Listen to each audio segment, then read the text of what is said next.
Welcome back to another episode of the Catholic Buzz podcast. Thanks for joining us today. My name is Father Daniele, and I'm joined by Josh Sullivan. Hello. Welcome, Josh. Thank you. And Matt Van Milligan. Hi. Welcome, Matt. Thank you. Today, we are obviously all attached to a parish community, and most of our faith practice and definitely our sacramental life happens within the life of a parish community. And it's got us thinking a little bit of reflection, because what is a parish community supposed to do? What is a parish community supposed to be? And we're going to weigh in a little bit on this topic, because if we're going to really look at the reality of the situation that we have in front of us today, remember COVID? Yeah. In case you forgot. During the period of COVID, parishes kind of took a hit, right?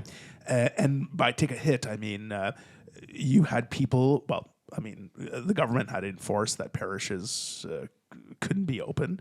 So churches were closed for a lengthy period of time, which looking back on was very unfortunate. And from that, I still hear to this day, whether it's people involved in their parish, other priests, other ministers in parishes across our area, our province, you hear that term like, well, we're still recovering from COVID, right? Yeah. And so it gets me thinking a little bit, because why are we still in the recovery stage of COVID? Because and have we forgotten the mission of what a parish community is supposed to be?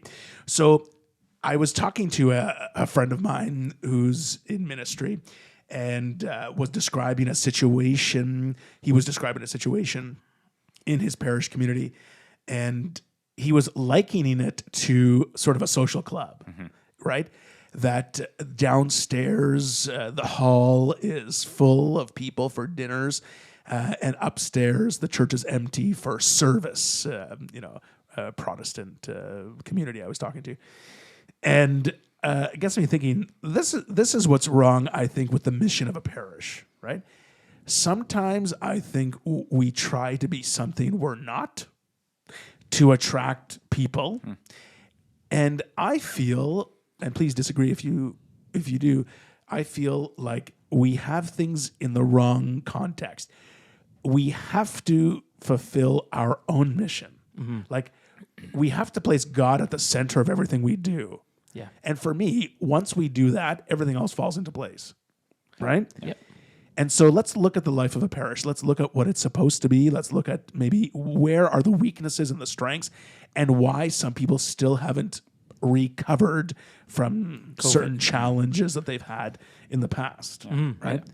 I think COVID was an interesting kind of case study is the wrong word, but you had this idea kind of before COVID that a lot of times you would have it presented as a critique of a church or a parish community. It's like, okay, well, it's just a social club. People don't actually believe it. It's like, it's basically a community center. It's something that people can rally around, but it's really horizontally focused. It's just it's just people who are good at running programs and getting people together, that it becomes kind of a community center. And then that's where you have that situation where people are just the basement is full for a social event, but when it comes to actual worship, you're missing that kind of vertical access. You're missing kind of the mission of the parish is to connect people with the sacraments and with Christ. But I think COVID really opened our eyes to the fact that that community actually matters, and that community is important. Our corporate worship, the Mass as kind of the highest prayer of the church. It's not a private thing. It's a corporate thing. It's a communal thing. Again, when we're talking about what is the mission of the parish, it really a necessary aspect of this discussion is really like, okay, yes, you do need that horizontal element, but ultimately that should be directed to kind of the vertical. Should be rooted in worship of God. Yeah, I like what you said there, because that is something that comes to mind when you're saying it was that halls, social halls. So we have like Italian clubs and Polish halls and all this kind of those took a really big hit, especially in Northern Ontario when COVID hit, because they could no longer have weddings and functions and some of the stuff. And even before that, I was involved with the Knights of Columbus halls, and there's a lot of Knights of Columbus halls around, I'm sure. But the hall that I was involved with in Thunder Bay, we always had a struggle with how do we keep the doors open? How do we keep the lights on? So we put on this feast once a week, and like we put on this Friday buffet, and those are things that we kind of like spaghetti suppers and stuff just to keep the doors open. And you constantly were kind of revolving around doing that. And so if your church is just a social club, then you found very quickly during COVID that you're struggling to keep the doors open. And part of the reason you might be struggling to keep the doors open is because you're not allowed that social aspect of things, just like all the other social clubs in the area. And so we really have to look at, that's not necessarily what church is all about. There is a different dynamic here. And I mean, we talk about this with Pizza Pop church youth groups all the time, and I've mentioned it before, but like if what you're offering the community is pizza and pop, well, when the community center down the road offers them pizza, pop, and chips, then guess where they're going? You know what I mean? That's where they're going, pizza, pop, and chips. So we have to offer them something that's something completely different than what they might be getting anywhere else. And the Catholic Church has that. We have the true source and summit of our faith. We have the Eucharist. We have our faith, and it's such a rich and awesome, there's so much richness and deep, I don't know, history, and as well as just like a tradition, but like our faith, our hearts can become whole in our faith in the church. You know, I'm thinking, let's just the parish the parish community that we are in. You know, you look at, for a number of years now, we've changed the focus to center first on God in everything we do. Yeah. One of the first things we tried to do was to place a more importance, more reverence on the celebration of Mass, more respect towards the Eucharist. Yeah. Like, God is the number one, sorry to say, God is the number one thing we do. Yeah. You know, so to say. And then everything else after that. And, you know, some people who weren't of that mindset were upset. Yeah. You know, we start to eliminate things. We start to eliminate, you know, maybe Let's say bingo nights in the hall or something. like hall rentals or this, because, you know, it's taking up space for ministry or all this. And some people say, oh, you know, they're upset. But slowly and surely, when you build up faith in people, and you build up, you orient ourselves to God first. Yeah. All the other things fall into place. Why would you, like asking you guys, why are some, and it sounds such a horrible question to ask and such a weird question to ask, why are some parishes focused on other things other than on placing first and foremost their focus on God? Okay, I'm going to say a couple things, but none of them are going to be necessarily directed at any specific. But if someone felt guilty or felt like I'm stabbing them in the heart, then take that to heart and maybe think maybe this is where you're coming from. One of the big things is going to be our pastors. Our pastors have to be focused on that same exact thing, have to be focused on their own spiritual life, prayer time. Like, how many pastors do we know are actually living up to their vows of doing their prayer time daily and everything else? Or taking time when they're doing their Mass and stuff to do a Eucharistic adoration, to do, like, spend time in prayer. That's one of the, like, if you're doing that, then a church can't point true north if the shepherd at the top or like the pastor at the top isn't pointing true north himself. It's really hard to do that if the pastor's not pointing true north. So that's one of the things that has to be in right. So if that's the person that's there, that pastor has to be. If your pastor is not pointing true north, or if you are a pastor, then you know what you have to do. But if your pastor is not, then what you need to start doing is praying specifically for your pastor. Start offering up your prayer time. And if you are somebody that goes to Eucharistic adoration and a very faithful person, just start offering it up, and not in a bad way, not in a negative way, not in a over pious way. In a way, I'm suggesting, like, offering up, Lord, this is one of the stumbling blocks that we might need to pray for here. Lord, I just want to offer up this priest's heart. All our priests, all our pastors got into the vocation for a reason. They spent 7 or 8 years discerning this. It's not like they don't have a call to it necessarily. It's that they might have lost the call, or they might have been like through years of just being beaten down by society, slowly start to lose their way. And that's everything. I mean, we were talking about marriages and dating and stuff a couple weeks ago. I mean, the same kind of thing. Valentine's Day comes around. Oh, I got to buy flowers. That kind of same idea that kind of comes around. Like priests sometimes need that kick in the butt too with their vocation. Like they need to revive. They need that. So you praying and interceding for your pastor, that's one. The next part is sometimes we get trapped in the hole of what exactly we're supposed to be doing. And one of the biggest administrative problems, especially I know that for any business owner, and priests fall into this category a lot, because not only are they the pastors, but they're also the business administrators for the building and the parish that they're running a lot of times, And so is that they're trying to run a business even though it's not supposed to be the main focus. So they got to keep the lights on. They've got to do that. And if they're not raising enough money, then it's really hard when you can't pay the bills. I mean, even as a parent, as a family, as a father of my own home, if I can't pay the bills, that's the stress that's hanging over me. So I'm not then focusing on my family life and how I can bring my kids out to McDonald's or to go for a hike with my kids. I'm figuring out, how do I work more so I can keep the lights on in my house? You know what I mean? So then they're starting to focus on fundraising opportunities, and it's less about then parish building and social community. It's more about, we got to put $25 on each ticket so that we can get the funds that we have, not realizing that they might be ostracizing families, or like you can build society, you can build the community, you can do all that.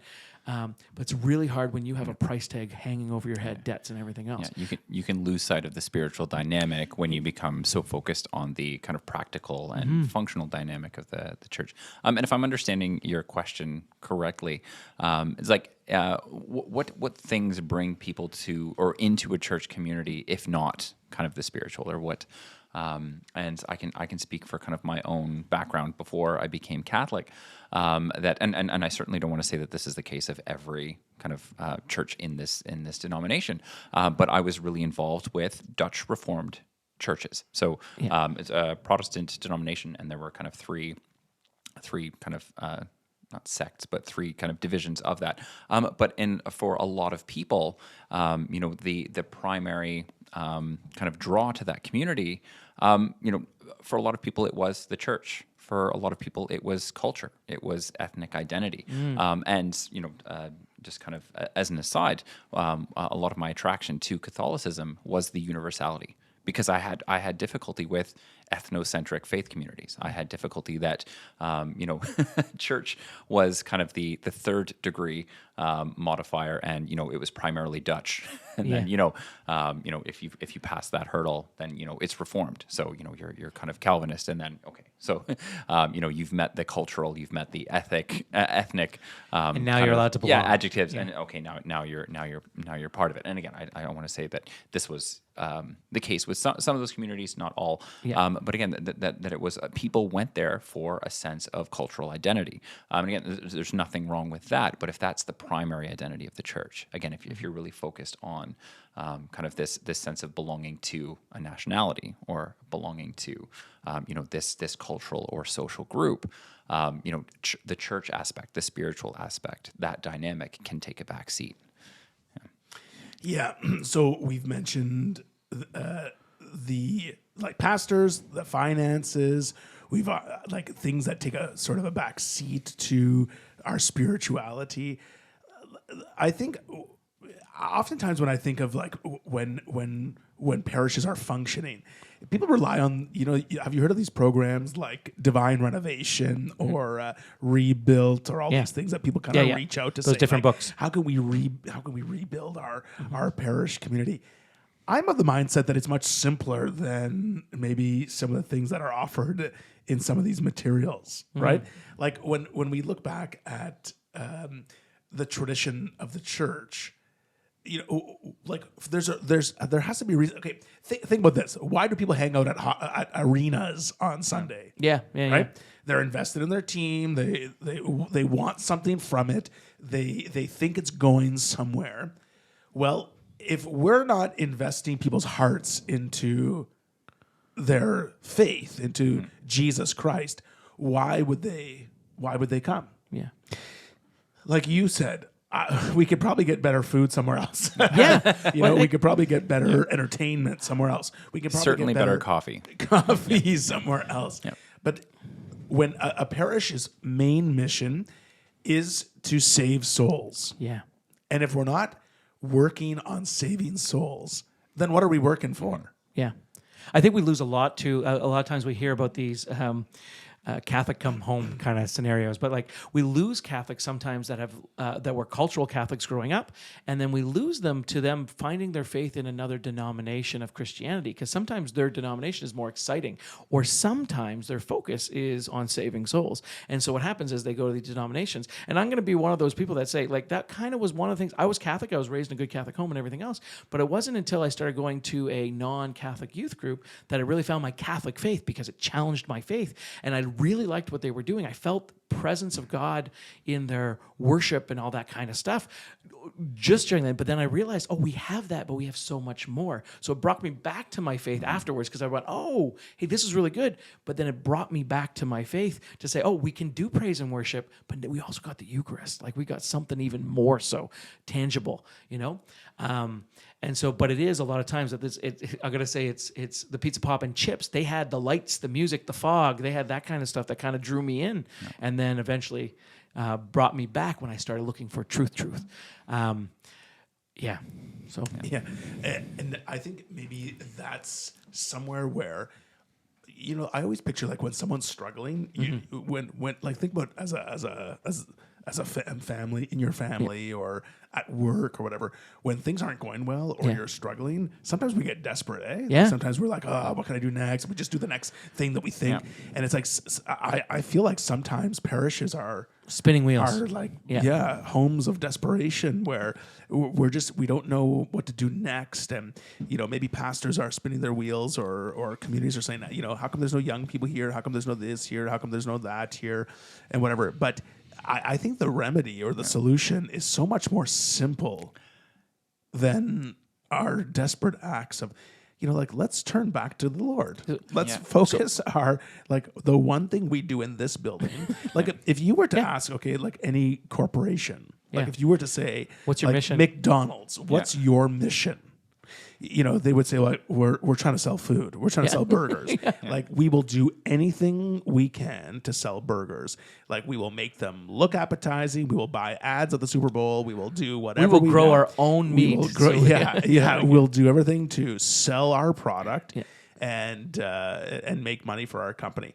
Well, it's like, okay, well, each parish should have the same sort of mission. Like, if we're trying to save souls, then we are doing everything we can to save souls. We're doing everything we can to preach the gospel. We're doing everything we can to share the good news. We're doing everything we can to bring people to Christ, to baptize people, to do all those things.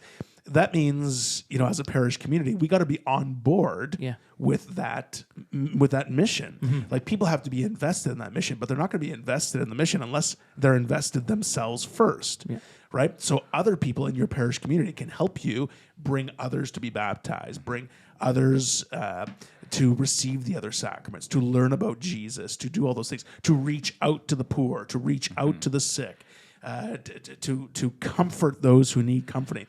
Like it's like, here's our mission. Come on board with us.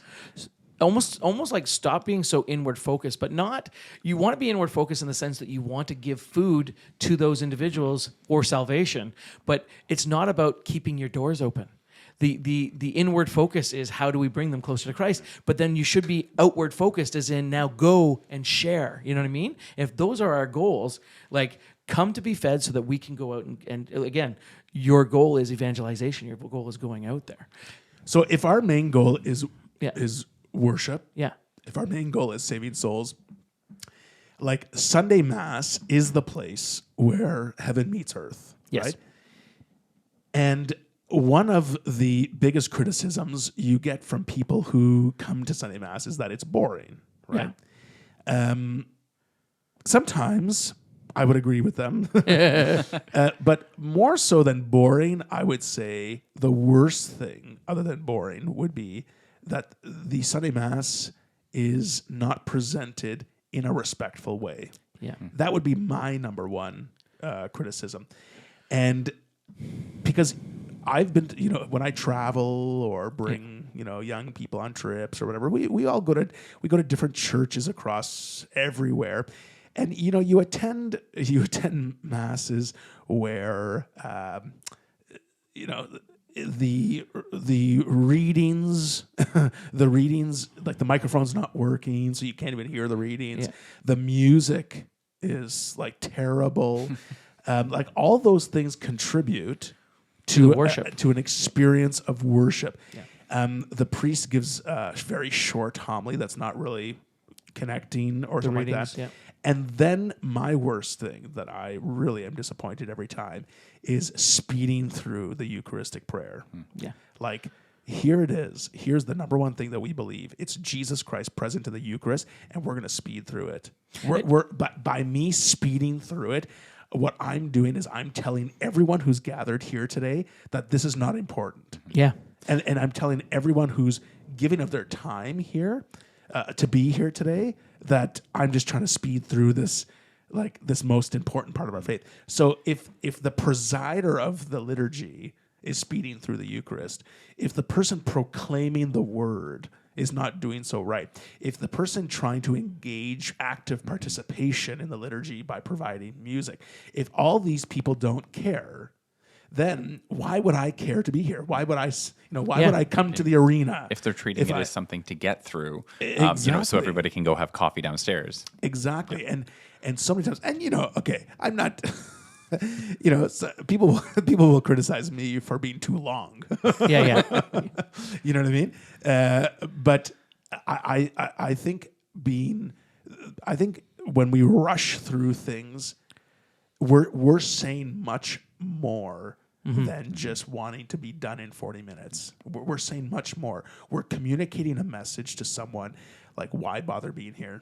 If I don't care, why should you? Yeah, we realize that 90% of communication, right, comes from body language. 90% of communication is not the words that you say. So you can stand at the front and say these words, but if your eyes are rolling, or if you're like, in your voice, you're sighing, all that contributes to how people perceive what's going on. And if you are a priest having a hard time getting through the Eucharist, or like you said, music is just like, okay, this is something like, flip the switch, let's do this again. You know what I mean?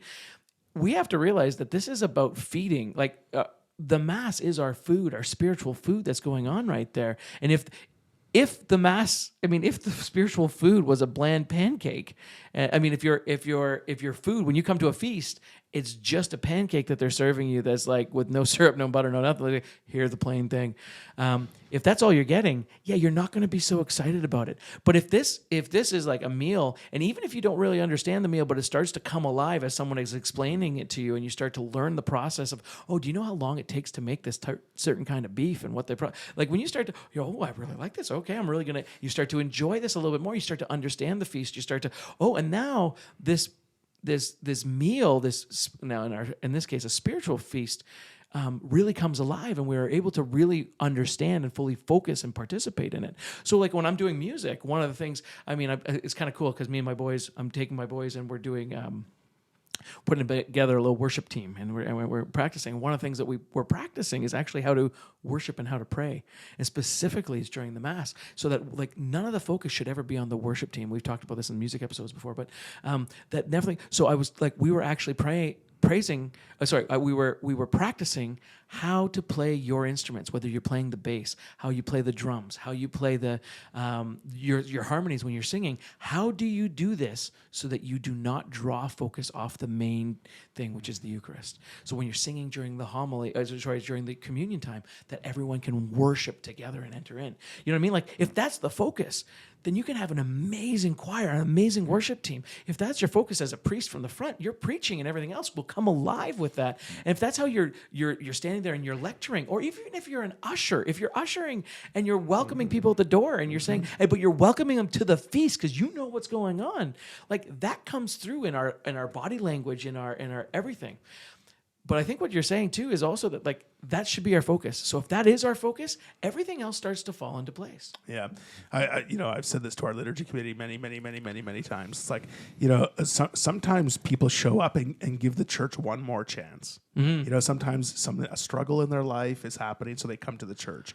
I'm talking about people who don't regularly come. Sometimes something's happening in their life, like a death or a struggle or a tragedy or something. Maybe they've had an experience with Christ, and they just show up on our doors. We have one chance to help that person experience the Lord that day. And it starts in every aspect of our community, right? So right from the door, that person should be welcomed and made to feel like wanted here. That you're part of the community. They've never been here before, to be maybe helped to their seat. Welcomed by the presider. Everything should be laid out so that it's easy to follow, easy to understand, easy to engage in. We use the projector for that. One of the things I love about our churches that we have in our church community is we have the projector at the front. So the projector actually serves a couple different purposes. One of the biggest reasons is because everyone now is looking up and looking at the same words to sing with.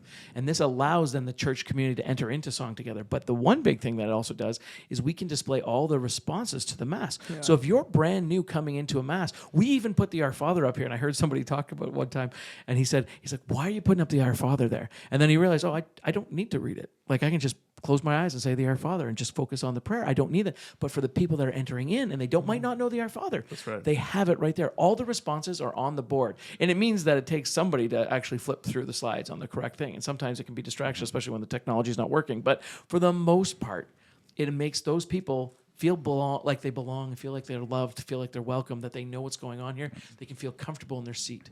It contributes to people wanting to encounter Jesus. Yeah. Yeah, I wanted to come back to what you were saying about before. Like you have these programs, and you have that, like something like Divine Renovation, or just like, and you have kind of the positive side of kind of the corporate approach to church. That it's like, if you're clear about your mission, that like a corporation should be. There's also kind of a drawback of kind of the corporatization of church. That it's like that you can. You're absolutely right that good music, well done. Liturgy, well done. All of these pieces working together should bring your attention to the fact that the Mass is, heaven encountering earth. Like this, if those things bring your attention to that fact, they're well done. And a lot of times, we have the negative experience, or like we realize that, when we encounter bad music and bad liturgy and bad, bad homilies, there's like, okay, there's something different here. But I think we can get into a trap sometimes of just like looking at this as branding. Looking at this as, we're just rebranding our church because we want to be well, and we want to like, have all the proper pieces in place to, have that well done. But I think you're right that the formula is simpler. The formula is, again, we should give our time and attention to these things insofar as we're capable. But again, going back to what the church is historically, what the church was in the beginning, and reference kind of like the Acts 2 church, that the believers were together, had everything in common, and gave to each as they have a need. That you have your liturgy and your music really opening that kind of that spiritual vertical kind of axis. But again, a lot of the debates and the issues in talking about these things, it's like people want to emphasize either the vertical over, or like to the exclusion of the horizontal, exactly, or vice versa. You can have that people like it's just community, and it's really focused on social justice and all of these things. It's like, but when people ask Jesus, what is the greatest commandment? Is it like, it's two: love God, which is your vertical access, and love your neighbor, which is I love that. So again, you have the church has this ministerial function of doing the Mass and doing it well, and actually, drawing people into this experience of heaven on earth. But again, we don't do that privately. We do that as a community.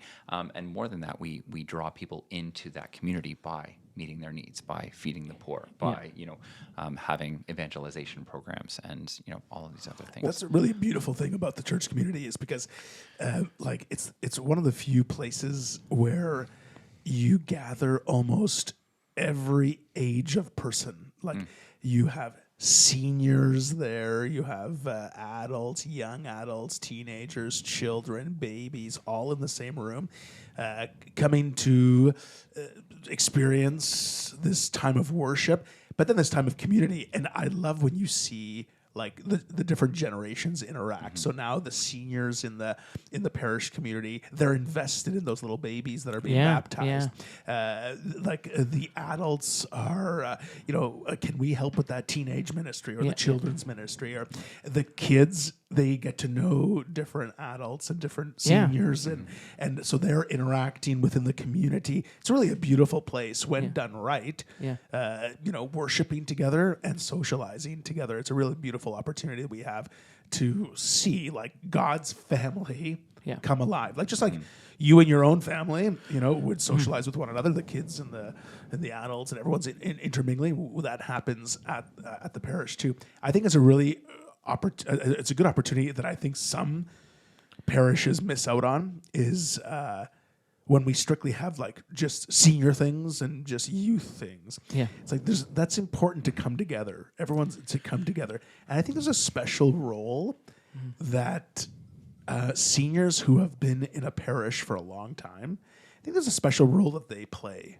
Like as leaders, as sort of the senior people who have been in that community, not only to be able to tell the story of the parish community, but kind of like as the elders of the community, to be able to go out of their way to make other people feel welcome. Yeah. Because the tendency, I think, is to like, we've never done it this way, right? We've never done it this way. This is how we've done it here, and this whatever. And, Shut everything down. Nothing's going to change. Right. And you see that a lot when people are insecure about where things are going. But what I see, anyways, is when people are embracing new families, and by embrace I mean sharing the history of the parish, but also sharing like, here's what we do together. We worship God first, and you are now part, like almost like the elders welcoming them into the parish. You know what I mean? Yeah. Like there's a special bond that happens there that I think is really something special that happens, I think, only in a church community. I think one of the things too to point out, if people are wondering, how do I get this started in my parish community? How do I kind of do this? One of the things that we do in our parish, and I'm not saying that our parish is the greatest or anything else, but one of the things that I when I saw some changes that were made that really helped our community start to blossom this way were three things. A lot of times we have what's called the parish council in a church. And one of the things that you did when you first moved in is you took the parish council and you separated it into what I'm going to call three different ministries that seem to serve all the same purpose in a parish council, but don't. They actually have very specific jobs. You took the financial committee and you made it a financial committee. So the parish council wasn't the financial committee. It was the finance committee became the finance committee. So you had guys that were good with numbers, dealing with the number thing and making good business administration decisions. They're on a team. And so you had a different meeting for them specifically. You also then took away and you made a liturgical committee.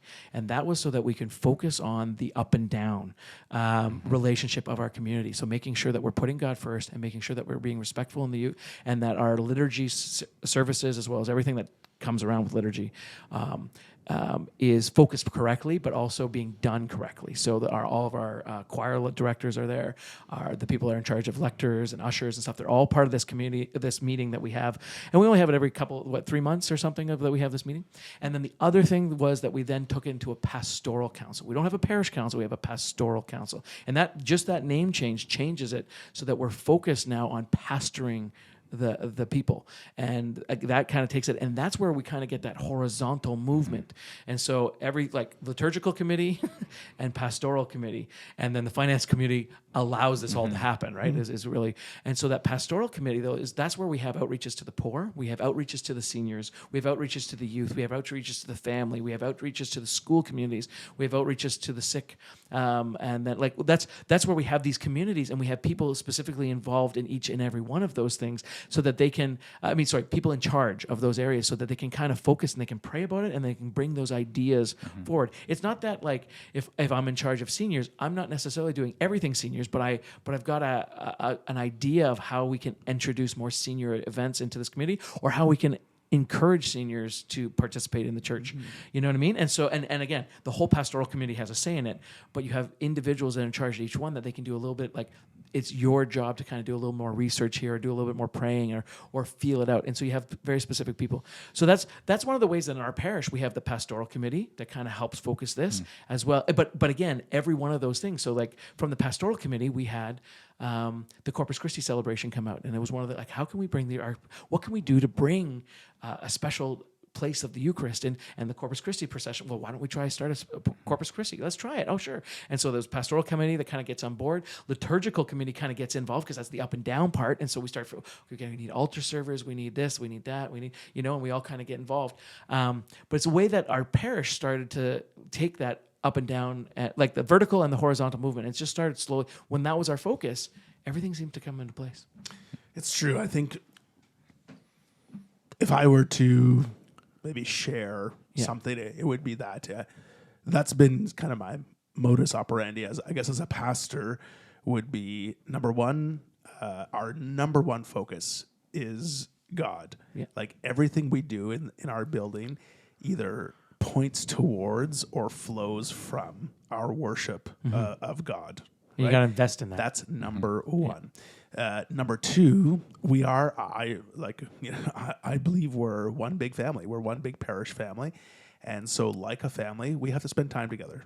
So we have events that build up our community. And number three, I would say, is we have to identify gifts in people. Yeah. And once we identify their gifts, once we say, hey, Matt's really good at this, let's put him in charge of RCIA. Then all of a sudden, our RCIA program explodes. Yeah. Josh is really good at this. Let's put him in charge. You have to identify gifts and put the right people. Sometimes we just have warm bodies in places. Yeah. That doesn't work. And it's just because it's nice to have volunteers. Because they're willing to stand there and have their name next to the check mark. But it makes a big difference to identify a gift and charism. The entire ministry changes. Yeah. Right. So those are the three things I would say. Number one is God. Number two, we got to hang out with our family. And number three, we have to identify gifts and put people in the right place. There's so much more we could say here, but I would like to say too that there's so much potential in every parish. Oh yeah, so much potential in every parish. We have to remember the Holy Spirit guides us, and we just got to respond to the movement of the Holy Spirit. So maybe if you're listening today, you can drop a line about what you like about your parish. Maybe what's working, what you appreciate. Or you can comment what's not working if you want to as well. You could drop that on our social media, or you can send us an email at askus@thecatholicbuzz.com. That's all the time we have today. So for Josh Sullivan and Matt Van Milgen, my name is Father Daniele. We'll see you next time on The Catholic Buzz.